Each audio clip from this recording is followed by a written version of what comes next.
ପିଲାମାନେ ଆଜି ଆମେ ହିଷ୍ଟ୍ରି ଅନର୍ସ କୋର୍ 12 ଯେଉଁ ଅଛି ଦେଖିପାରୁଥିବ। କୋର୍ 12 ଆମେ 2023 ଇମ୍ପୋର୍ଟାଣ୍ଟ କ୍ୱେଶ୍ଚିନ୍ ସବୁ ଦେଖିବା କେମିତି କ'ଣ ଆସିଛି। ହିଷ୍ଟ୍ରି ଅନର୍ସ ତମର ତ ନେକ୍ସଟ ଡେ ଆପଣଙ୍କର ପରୀକ୍ଷା ଯେଉଁଟା ରହୁଛି ତମର କ'ଣ ଅଛି ନା ହିଷ୍ଟ୍ରି ଅନର୍ସର ଏକ୍ଜାମ୍ଟି ଅଛି, ଠିକ୍ ଅଛି।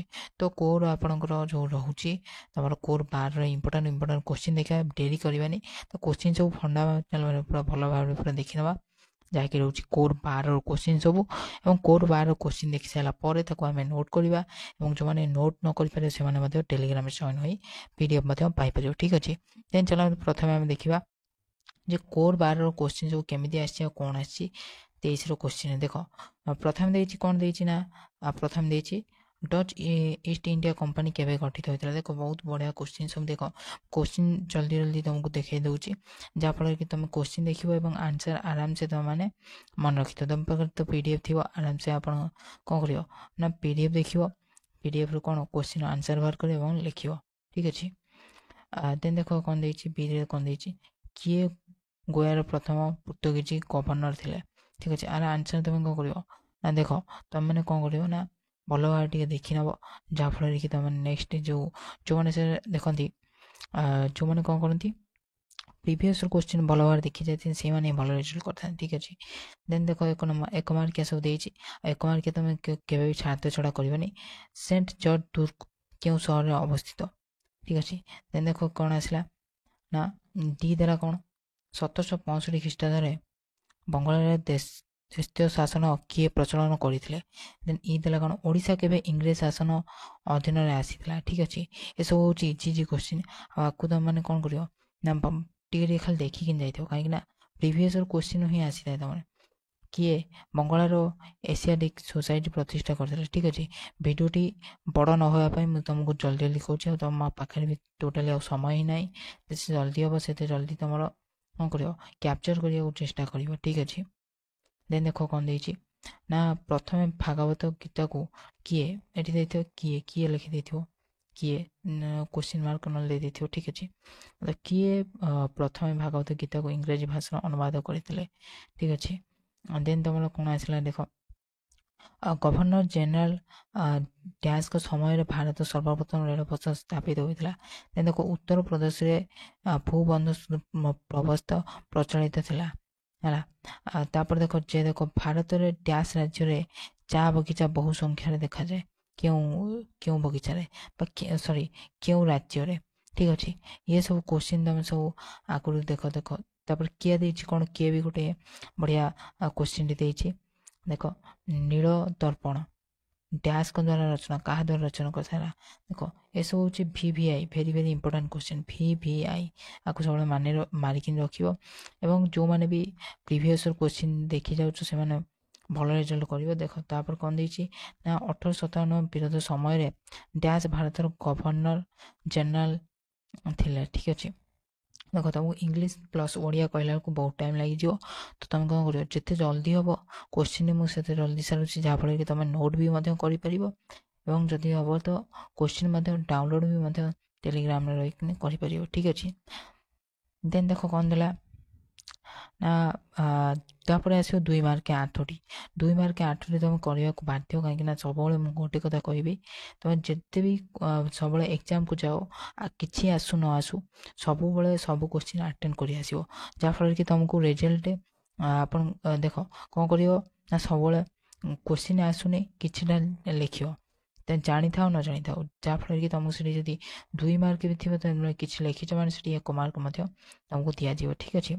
ଦେଖ କ'ଣ ଦେଇଛି ଭାରତର ଡଚ୍ ବସତି ହେଲା କ'ଣ, ତାପରେ ୱିଲିୟମ୍ ଦୁର୍ଗ। ଦେନ୍ ସି କ'ଣ ଦେଲା ଇଂରେଜ ଇଷ୍ଟ ଇଣ୍ଡିଆ କମ୍ପାନୀ କେବେ କ'ଣ ହୋଇଥିଲା, କେମିତି ହୋଇଥିଲା, ତା ଉପରେ ତୁମେ ପୁରା ମାନେ କ'ଣ ପାରା କରି ଲେଖିବ। ଦେନ୍ ଦେଖ ମିର ଜଫର କ'ଣ ଲର୍ଡ଼ କିଚମର ହେଲା, ଏସବୁ ଦେଇଛି। ସାର୍ଜନ ସୂର୍ଯ୍ୟାସ୍ତ ଆଇନ, ଠିକ୍ ଅଛି। ଦେନ୍ ଦେଖ କ'ଣ ଦେଲା ଦାଦା ଭାଇ ନାରୋଜି, ଠିକ୍ ଅଛି। ଦେନ୍ ଦେଲା ମଙ୍ଗଳ ପାଣ୍ଡେ, ସୁରେନ୍ଦ୍ର ସାଏଙ୍କ ଉପରେ କିଛି ଲେଖିଦେବ। ଦେନ୍ ତୁମର ଆସିଯିବ 3 ମାର୍କିଆ 8ଟି ହେଲା।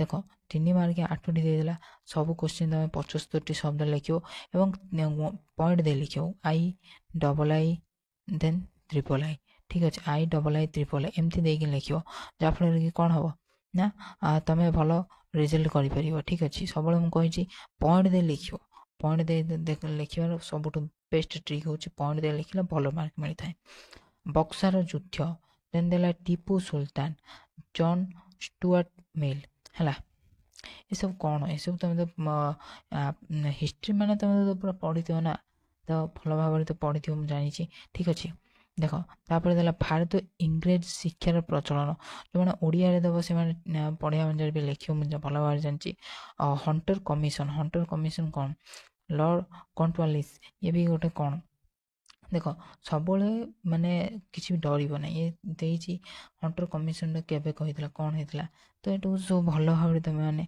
देखिकी जाइए किसी ना जी आसो लिख ना आउ कि भी पारा कर पॉइंट दे लिख ठीक अच्छे टाटा लौह इस्पात कारखाना और क्वीन लक्ष्मी बाई ठीक अच्छे देन तुम आसला कौन देला ना 1885 भारत शासन आईन यहाँ भेरी भेरी इंपोर्टेंट आपको मारिक रखी था देन देला कौन नील चाष पछरे थिबा कारण कौन नील चाष पछरे थिबा कारणटा कौन लिख देख तुम सब जिन देखिक जीव देन तुम सब जिन मन रख 7 मार्क के छाड़ी आस 7टा पॉइंट दे लिख ठीक अच्छे प्रथम कौन देला देख बंगाल इंग्रेज वाणिज्य कारोबार उपर एक विवरणी प्रदान कर बंगाल इंग्रेज कारोबार ऊपर विवरणी जोटा से लिख गोटे विवरणी लिख ठीक अच्छे और देदेला पलासी युद्ध कारण यहाँ भेरी भेरी इंपोर्टेंट है यहाँ सब वर्ष आसता है तुमको जन नौ एबेटू देख बेसी किसी ना पलासी युद्धर कारण मान आलोचना कर ये सब वर्ष आसी था सब वर्ष भेरी भेरी इंपोर्टेंट आपको एबेटू मारक आईटा भल कि देखी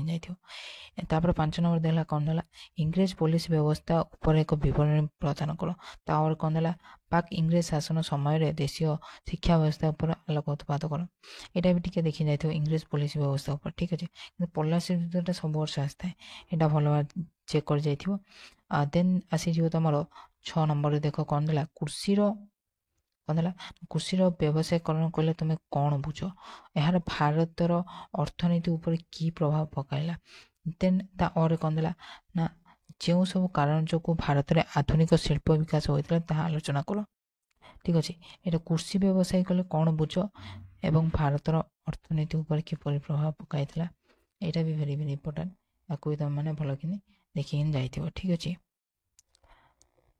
देन 7 नंबर कौन देला देख 7 नंबर देला ना सांताली माने किए से माने इंग्रेज विरोध में कहीं विद्रोह करते देन देला और देला एटानल लिख और देछि 1857 विरोध सामाजिक राजनैतिक और अर्थनैतिक कारण मान आलोचना कर ठीक अच्छे जोटा कि देख यहाँ टी देखी जाए तो सांताली माने किए यहाँ सांताली माने किए आउ एटा कृषि व्यवसायीकरण देन तुम पलासी युद्ध किंतु देखिक 100% जाइए सब थरक आसता है भेरी भेरी इंपोर्टेंट ठीक अच्छे बस ये आज ये क्वेश्चन देन आम नेक्स्ट आगू भी भल भल क्वेश्चन आहरी इंपोर्टेंट क्वेश्चन भी देखा ठीक अच्छे आज ये वीडियो आशा कर वीडियो भल लगे वीडियो भल लगे वीडियो को लाइक करें चैनल को आगू वीडियो देखापी चैनल को सब्सक्राइब करें जय हिंद वंदे मातरम।